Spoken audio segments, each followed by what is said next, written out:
കൂട്ടുകാരെ, ഞാൻ ഇന്നൊരു സാധനത്തിനെ കാണിക്കാം. ഈ സാധനമാണ് ഞാൻ പറഞ്ഞ സാധനം.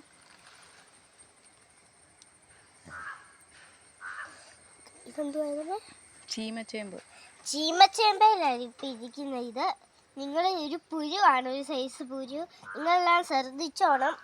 ഇത് ഈ ചേമ്പ് കാണാനായിട്ട് നല്ല തിന്നാൻ പറ്റുന്നതാണ്. പക്ഷെ ഇതിനി നിങ്ങൾ തിന്നുമെന്ന് കഴുകി തിന്നേക്കണം.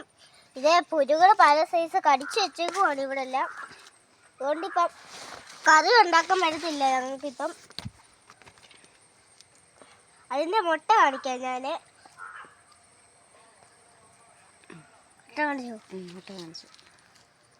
ഇതിനകത്തെല്ലാം ഉണ്ട് മുട്ട. നോക്കിയാൽ മതി, ഇതിനും കൂടെ കാണാം.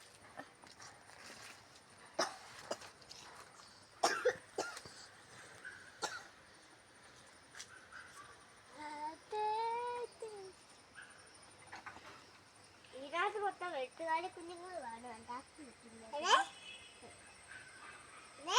ഇതുകൊണ്ടാണ് ഇങ്ങനത്തെ പുലികൾ വരുന്നത്. എല്ലാം ഞങ്ങളുടെ വീട്ടിൽ ഇങ്ങനെ പുലികൾ വരത്തില്ലായിരുന്നു.